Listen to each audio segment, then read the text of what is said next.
Formação do embrião. Os estágios iniciais da embriogênese são, essencialmente, os mesmos em todas as angiospermas. A formação do embrião começa com a divisão do zigoto no interior do saco embrionário do óvulo.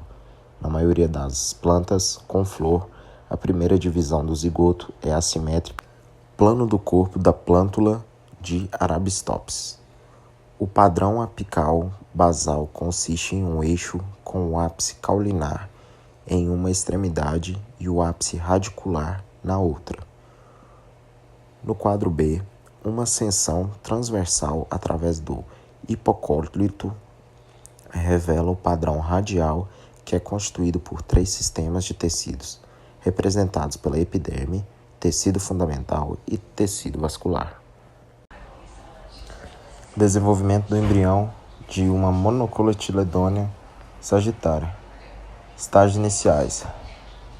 Na letra A, é o estágio bicelular, resultado de uma divisão transversal assimétrica do zigoto. A célula menor é a célula apical e a maior é a célula basal. No item B, o proembrião tricelular, a célula apical foi dividida transversalmente. No item C, o proembrião está agora no seu estágio de 4 células. Todas essas 4 células, por meio de divisões celulares, contribuem para a formação do embrião propriamente dito. No item D, a protoderme se iniciou na porção terminal do embrião propriamente dito. Neste estágio, o suspensor consiste apenas em 2 células, uma das quais é a grande célula basal. Estágios finais. No item E, uma depressão ou chafruntura se formou na base do cotiledone, que está se diferenciando.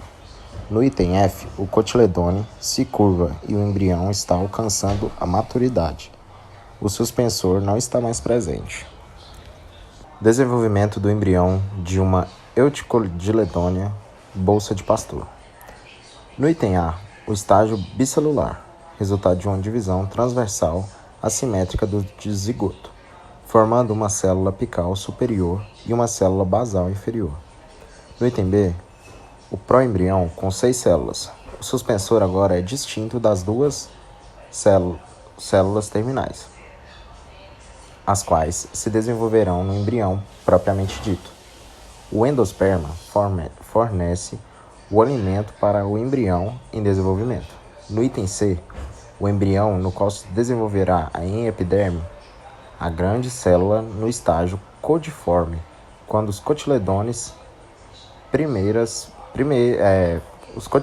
ou seja, as primeiras folhas da planta começarem a aparecer. No item retornando. No item E, o embrião no estágio de torpedo em capsela, o embrião se curva o meristema fundamental, precursor do tecido fundamental. Envolve o procâmbio, o qual se desenvolverá nos tecidos vasculares, xilema e floema. No item F, o embrião maduro. A parte do embrião abaixo dos cotiledones é o hipocotóleo. Na extremidade inferior do hipocotóleo está a raiz ou a radícula. O estabelecimento da polaridade é a primeira etapa essencial no desenvolvimento de todos os organismos superiores, pois ele fixa o eixo estrutural do corpo vegetativo, a espinha dorsal, sobre a qual os apêndices laterais estão dispostos. Em algumas angiospermas, a polaridade já está estabelecida na osfera e no zigoto, onde o núcleo e a maioria das organelas citoplasmáticas estão localizados na porção apical da célula, e na porção inferior está presente um grande vacúolo. Inicialmente, o embrião consiste em um conjunto de células relativamente indiferenciadas. Cedo, entretanto, mudanças na sua estrutura interna resultam no desenvolvimento inicial dos sistemas de tecidos de disposição concêntrica. A primeira expressão da polaridade radial durante a embriogênese. A protoderme, futura epiderme, forma-se por divisões periclicinais, divisões paralelas à superfície das células externas do embrião. Os embriões formam-se por meio de uma sequência de estágios de desenvolvimento. O estágio de desenvolvimento do embrião que precede a formação dos cotiledones, isto é, quando o embrião propriamente dito é esférico, é frequentemente referido como estágio globular. Tanto nas monocotiledôneas quanto nas eucotiledôneas, o padrão apical basal do embrião torna-se visível imediatamente antes da emergência dos cotiledôneos. O eixo pode ser subdividido em meristema apical, do sistema caulinar, cotiledone, hipocótilo, raiz embrionária e o seu meristema apical. Durante a embriogênese inicial, as divisões celulares ocorrem por todo o esporófito jovem.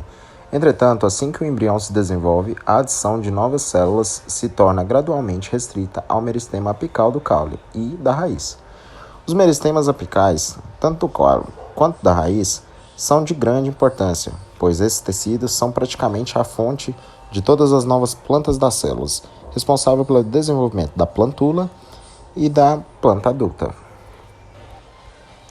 Várias evidências indicam que o desenvolvimento normal do embrião, propriamente dito, limita o crescimento e a diferenciação do suspensor, cujas células têm o potencial para gerar embriões. Foram identificados os genes que determinam a maioria dos eventos da embriogênese. A descrição da formação do embrião nos revela como se desenvolve o corpo primário da planta, porém pouco sobre o mecanismo que regula o processo. Grandes populações de plantas tratadas como mutagênicos foram sistematicamente investigadas para mutações que têm um efeito sobre o desenvolvimento da planta. O embrião maduro. O embrião maduro das plantas floríferas consiste em um eixo portando 2 cotiledones, ou apenas um cotiledone, se for uma monocotiledônea.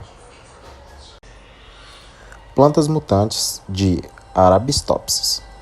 No item A, a plantula normal, para comparação com os outros 4 tipos de mutantes, que se perdem as principais partes da estrutura da plântula, nas plantulas mutantes aqui mostradas.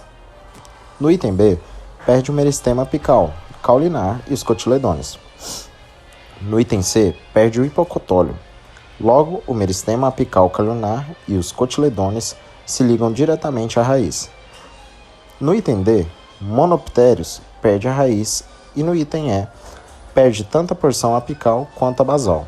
A estrutura restante contém epiderme, tecido fundamental e tecido vascular. As plantulas foram clarificadas para revelar o tecido vascular no seu interior. Nas monocotiledôneas, o único cotiledone, além de atuar como armazenador de nutrientes ou órgão fotossintético, também executa a função de absorção.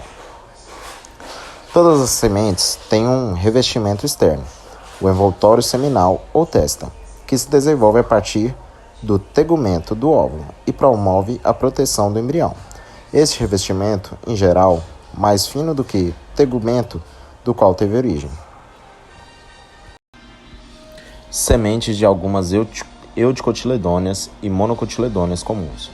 No item A, semente de feijão, uma eucotiledônea aberta longitudinalmente em vista lateral.